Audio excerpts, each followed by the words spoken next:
பண்டுகாபேன். பண்டுகாபேன் என்பவன் பண்டுவாசுதேவனின் மகளான உன்மாத சித்திராவிற்கும் பத்தகச்சனாவின் சகோதரனான தீக்ககாமினியிற்கும் கிறிஸ்துவிற்கு முன் 437 ஆண்டு விசாய வம்சத்தில் பிறந்தவனாவான்.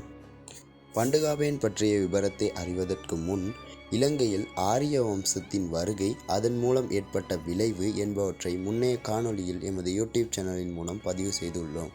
அதனை பார்த்துவிட்டு பண்டுகாபேன் மன்னன் பற்றிய விடயத்தை பார்த்தால் இலங்கையின் வரலாற்றை ஆரம்பத்தில் இருந்தே அறிய வாய்ப்பாக அமையும். அந்த வகையில் விஜயனுக்கு பின் அவனது ஆரிய வம்சாவளியில் ஆட்சிப்பிடம் ஏறுவதற்கு வாரிசு இல்லாத காரணத்தினால் விஜயனது சகோதரனான ஸ்மித்தனுக்கு அறிவிப்பு விடுக்கப்பட்டது. அவ்வேளை ஸ்மித்தன் அங்கு ஆட்சி செய்து கொண்டிருந்ததன் பொருட்டு அவரது 3 மகன்களின் ஒருவரான பண்டுவாசுதேவனை இலங்கையின் ஆட்சி அதிகாரத்தை ஏற்குமாறு அறிவிப்பு விடுத்தார். அந்த அறிவிப்பை பண்டுவாசுதேவன் ஏற்றதன்படி பண்டுவாசுதேவன் கம்மல் தொட்ட என்ற துறைமுகத்தின் ஊடாக இலங்கை வருகை தந்தார். அவ்வாறு வருகை தந்து இலங்கையின் ஆட்சி அதிகாரத்தை ஏற்க வேண்டும் எனில் அரச குல பெண்ணொருத்தியை திருமணம் முடித்துக் கொள்ள வேண்டிய கட்டாய தேவையொன்று காணப்பட்டது. அதன் தேவையின் நிமித்தம் இந்தியாவிலிருந்து பத்தகச்சனா என்ற பெண்ணிற்கு, அதாவது ஆரிய இனத்தை சேர்ந்த பத்தகச்சனா என்ற தென்னிந்திய இளவரசிக்கு அறிவிப்பு விடுக்கப்பட்டது. அந்த அறிவிப்பின் பிரகாரம் பத்தகச்சனாவும் அவனது சகோதரர்களும் கோகர்ண துறைமுகத்தின் ஊடாக இலங்கைக்கு வருகை தந்தனர். அவ்வாறு வருகை தந்து பண்டுவாசுதேவனுக்கும் பத்தகச்சனாவுக்கும் திருமணம் நடந்தது. அத்திருமணத்தின் மூலம் பண்டுவாசுதேவனுக்கும் பத்தகச்சனாவுக்கும் 10 ஆண் குழந்தைகளும் 1 பெண் குழந்தையும் பிறந்ததாக வரலாற்று நூல்களில் குறிப்பிடப்படுகின்றது. அத்தகைய 10 ஆண் குழந்தைகளிலும் 1 பெண் குழந்தையாக பிறந்த உன்மாத சித்திரா என்ற பெண்ணுக்கு பிறக்கும் குழந்தை தனது 10 மாமன்மார்களையும் கொன்று காலப்போக்கில் அனுராதபுரத்தின் ஆட்சி அதிகாரத்தை கைப்பற்றுவான் என ஜோதிடத்தில் குறிப்பிடப்பட்டிருந்தது. இந்த விடயத்தை அறிந்த 10 மாமன்மார்களும் உன்மாத சித்திராவை கொல்ல முயற்சி செய்தனர். அவ்வாறு உன்மாத சித்திராவை கொல்ல முயற்சி செய்த வேளை தந்தையான பண்டுவாசுதேவனும் தாயான பத்தகச்சனாவும் அரண்மனையில் ஒற்றை தூண் மண்டபம் ஒன்றை அமைத்து பத்தகச்சனாவை தலைமறைவாக வளர்த்து வந்தனர். அவ்வாறு வளர்த்து வரும் வேளை அவளது உரிய காலம் அடைந்த பிறகு தீக்ககாமினி என்பவன் பண்டுவாசுதேவன், அதாவது பண்டுவாசுதேவனது உறவுக்காரன், பத்தகச்சனாவின் சகோதரன், இவன் கோகர்ண துறைமுகத்தின் ஊடாக வந்து இவன் ஒற்றை தூண் மண்டபத்தை பார்க்கின்றான். பார்த்துவிட்டு அங்கு பாதுகாப்புக்கு நின்று கொண்டிருந்த காரவேலன் என்பவனிடம் உள்ளே இருந்த பெண்ணை காண வேண்டும் என்று கூறி காரவேலனின் உதவியோடு தீக்ககாமினி உன்மாத சித்திராவை காண்கிறான். அவ்வாறு உள் சென்று உன்மாத சித்திராவை கண்டவுடன் தீக்ககாமினியிற்கும் உன்மாத சித்திராவிற்கும் இடையே காதல் மலர்கின்றது. அக்காதல் மலர்தலின் ஊடாக காலப்போக்கில் பண்டுகாபேன் என்பவன் இவ்வுலகிற்கு பிறக்கின்றான். இக்குழந்தை பிறந்தது தெரியாமல் இருக்க அக்குழந்தையை வெளியேற்ற முடிவு செய்யும் உன்மாத சித்திரா அரண்மனைக்கு பலகாரம் விற்க வந்த பெண்ணிடம் கொடுத்து அரண்மனையை விட்டு வெளியேற்றபடி குறிப்பிட்டதாக மகாவம்சத்தின், அதாவது இலங்கையின் தொடர்ச்சியான வரலாற்றை கூறும் பாலி மொழி இலக்கியமான மகாவம்சத்தில் குறிப்பிடப்பட்டுள்ளது. மேலும் இக்குழந்தையானது காரவேலனின் உதவியோடு கிழக்கு பிரதேசத்தில் மாடு மேய்த்து வளர்ந்து வரும் ஆயர் தொழுவம் ஒன்றில், அதாவது சித்தன் எனப்படும் மாடு மேய்ப்பவனிடம் பண்டுகாபேன் கொண்டு சென்று ஒப்படைக்கப்பட்டதாக இவ்வாறான வரலாற்று நூல்களில் குறிப்பிடப்பட்டுள்ளது. அதன் பிறகு இவ்விடம் அறிந்த மாமன்மார்கள் பண்டுகாபேனை கொல்ல வந்த நேரம், அதாவது ஜோதிடம் கணித்ததன் மூலம் பண்டுகாபேன் ஆனவன் ஆயர் தொழுவம் ஒன்றில் வசிக்கிறான் என்ற விடயத்தை அறிந்த மாமன்மார்கள் இலங்கையில் காணப்படும் அனைத்து ஆயர் தொழுவங்களுக்கும் சென்று அங்கே காணப்படும் குழந்தைகளை கொல்ல வேண்டும் என்று கட்டளையிடுகின்றனர். இக்கட்டளையின் பிரகாரம் இலங்கையில் காணப்படும் அனைத்து ஆயர் தொழுவங்களுக்கும் சென்று அங்கே காணப்பட்ட குழந்தைகளும் கொல்லப்பட்டன. அவ்வேளை சித்தனது ஆயர் தொழுவத்திற்கும் அவ்வாறு காவலாளிகளின் மூலம் சிறுவர்களை கொல்ல வருகை தந்தனர். அந்த வேளை பண்டுகாபேன் ஆனவர் மரப்பொந்து ஒன்றில் ஒண்டி தனது உயிரை பாதுகாத்து கொண்டதாக இலங்கை வரலாற்று நூல்களில் உறுதிப்பட குறிப்பிட்டுள்ளனர். பிறகு சித்தன் அக்குழந்தையை பாதுகாப்பாக எடுத்து சென்று பண்டுல என்ற பிராமணன் இடத்தில் ஒப்படைத்ததாக, அதாவது சரியாக 6 வயதில் பண்டுல எனப்படும் பிராமணனிடம் சித்தனின் மூலம் ஒப்படைக்கப்பட்டது. இவ்வாறு பண்டுல இடம் பண்டுகாபென் வளர்ந்து வருகையில் மீண்டும் ஜோதிடர்கள் கூறுகின்றார்கள், உங்களை அழிக்க பிறந்த குழந்தை இன்னும் உயிரோடு உள்ளது என்று. அப்போது சரியாக பண்டுகாபெனுக்கு, அதாவது 6 வயதில் இருந்து 12 வயது வரை, கிட்டத்தட்ட 6 வருடம் பண்டுலையுடைய குருகுலத்தில் பண்டுகாபென் வசித்து வந்து கொண்டிருந்தான். அவ்வேளை தனது 10 மாமன்மார்களின் மூலம் மீண்டும் கட்டளையிடப்படுகிறது. எவ்வாறெனில், இலங்கையில் காணப்படும் அனைத்து குருகுலங்களுக்கும் சென்று அங்கே காணப்படும் குழந்தைகள் கொல்லப்பட வேண்டும் என்று. இந்த வேளை அதாவது இலங்கையில் காணப்படும் அனைத்து குருகுலங்களுக்கும் சென்று அங்கே காணப்பட்ட குழந்தைகள் கொல்லப்பட்டனர். இந்த வேளை பண்டுல உடைய குருகுலத்திற்கும் அவ்வாறான காவலாளிகள் வருகை தந்தனர். வருகை தந்த போது பண்டுகாபெனானவன் சிறுவயதில் தனது நண்பர்களுடன் விளையாடி கொண்டிருக்கும் வேளை, அந்த விளையாட்டுக்கு தேவையான நெருப்பை கொண்டு வர சென்ற வேளை, அந்த தக்க சமயம் பார்த்து அந்த வேளையில் தனது மாமன்மார்களினுடைய காவலாளிகள் பண்டுலவினுடைய குருகுலத்தில் காணப்பட்ட அனைத்து குழந்தைகளும் கொல்லப்பட்டன. பண்டுகாபெனானவன் மீண்டு வருகும் வேளை அங்கு காணப்பட்ட குழந்தைகள் அனைத்தும் கொல்லப்பட்டு நிலையில் காணப்பட்டிருந்தன. இந்த வேளை பண்டுலவானவன் பண்டுகாபெனுக்கு பாதுகாப்பு வழங்கி சரியாக 18 வயது வரை பண்டுகாபெனை வளர்த்து வருகிறான். அவ்வாறு தனது 18 வயதில் இலங்கையின் அரசியல் உரிமை போராட்டத்தை மேற்கொண்டு தனது ஒவ்வொரு மாமன்மார்களையும் வெற்றி கொண்டான் பண்டுகாபென். அந்த வகையில் சோதிய எனும் இயக்கர் குலத்து பெண்ணின் உதவியோடும் தனது 2 மாமன்மார்களான கிரிகண்ட சிவன், அபயன் ஆகிய 2 மாமன்மார்களின் உதவியோடும் தனது 8 மாமன்மார்களை கொன்று இலங்கையை முழுவதையும் தனது கட்டுப்பாட்டின் கீழ் பண்டுகாபென் கொண்டு வந்தது மாத்திரமின்றி தனது தாயான உன்மாத சித்ராவையும் தந்தையான தீக்ககாமினியும் சிறையிலிருந்து விடுவித்தான். இந்த வகையில்தான் பண்டுகாபெனது வரலாறு இலங்கையில் ஆரம்பமும் அதன் முடிவும் இலங்கை வரலாற்று நூல்களில் எடுத்து காட்டப்படுகின்றது என கருதலாம்.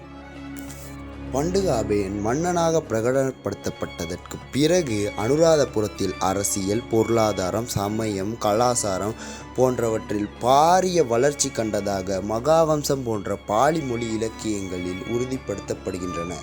அந்த வகையில் பண்டுகாபெனால் செயற்படுத்தப்பட்ட அரசியல் செயற்பாடுகள் என்ற முதலாவதாக அனுராதபுரத்தை ஒரே இரவில் தலைநகரமாக மாற்றியமை, அதாவது அனுராதகம என்று இருந்ததை அனுராதபுரமாக மாற்றியது. விஜயநதி 700 தோழர்களில் ஒருவரான அனுராத என்பவனால் உருவாக்கப்பட்டது என கருதப்படும் இந்த அனுராதகமையை பண்டுகாபெனால் அனுராதபுரமாக நகரம் ஒன்று முதலில் நிறுவப்பட்டது. பண்டுகாபென் அரசியல் செயற்பாடுகளில் குறிப்பிடத்தக்க ஒன்றாக கருதப்பட்டு வருகின்றது. அதன் பிறகு அனுராதபுரத்துக்கு கிராம எல்லைகளை வகுத்தது. மூன்றாவதாக 4 வாயில்களிலும் வர்த்தக நிலையங்களை உருவாக்கியது. அதன் பிறகு நகரகுத்திக என்ற ஒரு பதவியை உருவாக்கியமை, அதாவது கிராம தலைவர் என்று குறிப்பிடலாம். பண்டுகாபென், அதாவது மன்னன் மூலம் குறிப்பிடப்படும் விடயத்தை மக்களிடம் சென்று செயற்படுத்துபவர் இந்த நகரகுத்திக என்பவர் ஆவார். மேலும் அனுராதபுரத்தை பாதுகாப்பதற்கு 4 வாயில்களிலும் காவலாளிகளை நியமித்தது. இவ்வாறு பண்டுகாபெனது அரசியல், அது சார்ந்த விடயங்கள் அனுராதபுரத்தில் முன்னெடுக்கப்பட்டு வந்ததை பண்டுகாபென் பற்றிய வரலாற்று நூல்களில் உறுதிப்படுத்தி கொள்ளலாம். ஒரு நாட்டின் அரசியல் விடயத்தைப் போலவே பொருளாதாரம், சமயம் என்பவற்றும் சரிவர பேணப்பட வேண்டும் என்ற வகையில் பண்டுகாபென் அரசியலில் மாத்திரம் இன்றி பொருளாதார செயற்பாடுகளிற்கும் பாரிய பங்காற்றியுள்ளார். அந்த வகையில் பண்டுகாபெனது பொருளாதார செயற்பாடுகளில் முதலாவது விடயமாக கருதப்படுவது இந்நாட்டில் நீர்ப்பாசன கட்டமைப்புகளை எழுச்சி பெற செய்வதன் பொருட்டு செயற்பட்டமை. அந்த வகையில் அபேவாவி, ஜெயவாவி, காமினிவாவி போன்ற குளங்களை அமைத்தமை இங்கு குறிப்பிடத்தக்கது எனலாம். இரண்டாவதாக பிற நாடுகள் உடன் வர்த்தக தொடர்புகளை மேற்கொண்டதும் மற்றும் அது சார்ந்த நடவடிக்கைகளை பேணிக்கொண்டதும். மூன்றாவதாக கைத்தொழில் துறையை மேம்படுத்தியமை. நான்காவதாக மேலும் இங்கு காணப்படும் குளங்களின் மூலம் மேற்கொள்ளப்பட்ட விவசாயத்தின் மூலமே அனுராதபுரத்தில் சுயதேவை பொருளாதாரம் என்பன வளர்ச்சி கண்டது. சுயதேவை பொருளாதாரம் எனப்படுவது அதாவது தனக்கு தேவையானதை தானே உற்பத்தி செய்து கொள்ளக்கூடிய ஒரு பண்பு அனுராதபுர காலத்தில், அதாவது விவசாயத்தின் மூலம் நெல் உற்பத்தி அதீத வளர்ச்சி காணப்பட்ட காலம் அனுராதபுர காலம் என குறிப்பிடலாம். ராசரட்டையை அடிப்படையாக கொண்டால் சுமார் 1500 ஆண்டு பழமையான நீர்வள நாகரிகம் ராசரட்டையில் காணப்பட்டது. அந்த வகையில் ராசரட்டையில் தன்னிறைவு பொருளாதாரமும் எழுச்சியுற்று காணப்பட்டது.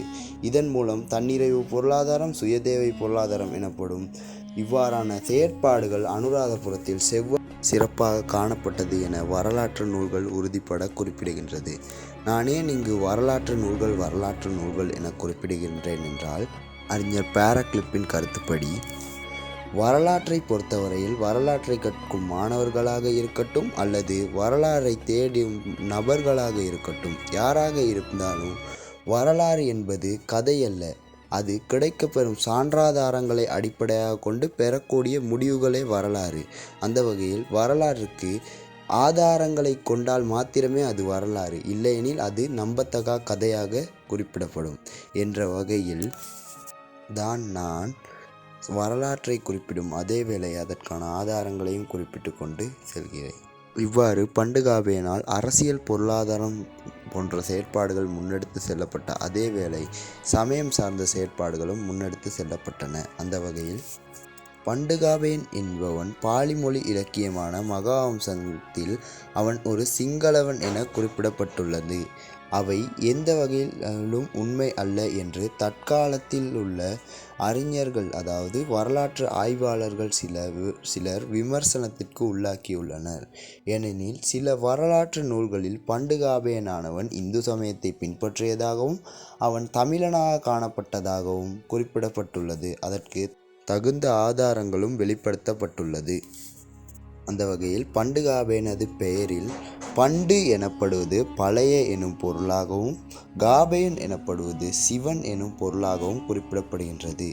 இந்த காலத்தில் பண்டுகாபேன் இந்து சமயத்தை பின்பற்றி இருக்கலாம் என வரலாற்று நூல்கள் உறுதிப்பட இதனை அடிப்படையாக வைத்து மாத்திரம் இன்றி இந்து சமயம் இருந்ததற்கு ஆதாரம், அதாவது விஜயனது காலத்தில் இலங்கையில் நான் முன்னதாக கூறியிருந்தவாறு இயக்கர், தேவர், நாகர் ஆகிய இனக்கொடியேற்றங்கள், அதாவது விஜயனது வருகையின் போது இயக்கரானவர் சிவ வழிபாட்டையும் நாகரானவர் நாக வழிபாட்டையும் போன்ற இந்து சமயத்தை அடிப்படையாக வைத்து தெய்வங்கள் வழிபட்டு வந்ததாக கருதப்பட்டு வந்தது. அந்த வகையில் தேவநம்பியதீசன் காலத்தில், அதாவது பண்டுகாபேனுடைய பேரன், பண்டுகாபேனுடைய மகனான மூத்த சிவனின் மகனான தேவநம்பியதீசன் காலத்தில் தான் இந்தியாவில் தேவநம்பியதீசன் அசோகனுடன் கொண்ட நட்புறவின் காரணமாக பௌத்த சமயம் இலங்கைக்கு வருகை வந்தது. அதற்கு முன்னர் இலங்கையில் காணப்பட்டது இந்து சமயம் என்பதில் எவ்வித ஐயமும் இல்லை. இதற்கு ஆதாரங்களாக சித்தரசன் எனும் இயக்கர் தெய்வ கோவிலை பண்டுகாபேனால் கட்டப்பட்டது என பாலி மொழி இலக்கியமான மகாவம்சம் போன்ற இலக்கியங்களில் உறுதிப்பட குறிப்பிட்டுள்ளனர். மேலும் அனுராதபுரத்தை கைப்பற்றுவதற்கு, அதாவது பண்டுகாபேனுக்கு தனது 10 மாமன்மார்களையும் வெற்றி கொண்டு அனுராதபுரத்தை கைப்பற்றுவதற்கு உதவி செய்த இயக்கர் குலத்து பெண்ணான சோதிய என்ற பெண்ணிற்கு பண்டுகாபேன் கோவில் அமைத்ததாக இன்னும் சில வரலாற்று நூல்களின் மூலம் உறுதிப்பட குறிப்பிட்டுள்ளனர். இவ்விரு அதாவது சித்தரசன் மற்றும் சோதிய ஆகிய இருவர்களும் இயக்கர் குலத்தை சேர்ந்தவர்கள். இருவரும் சிவ வழிபாட்டை மேற்கொண்டவர்கள். பண்டுகாபே மன்னன் இந்து சமயத்தை பின்பற்றியதில் இவ்வாறான ஆதாரங்கள் மூலம் உறுதிப்படுத்தப்பட்டது. மேலும் பண்டுகாபேன் இயக்கர் குலத்தை ஆதரித்ததன் பொருட்டு காலவேல என்பவனுக்கு கிழக்கே காணப்படும் இராச்சியத்தில் அமைச்சர் பதவி வழங்கியதாக வரலாற்று நூல்கள் உறுதிப்படுத்தப்படுகின்றது. ஓகே, இன்றைய நாளில் பண்டுகாபேனது சிறுவயதின் கதை, அவனது பாட்டன் பாட்டியின் கதை, அவளது தாய் தந்தையின் கதை மற்றும் பண்டுகாவின் ஆட்சிப்பீடமேறியதன் பிறகு அவனது அரசியல், பொருளாதாரம், சமயம் போன்றவற்றில் ஏற்பட்ட வளர்ச்சி என்பவற்றை பார்த்தோம். இதுவரையில் எனது காணொளியை பார்த்து நன்மை அடைந்தவர்களுக்கு நன்றி.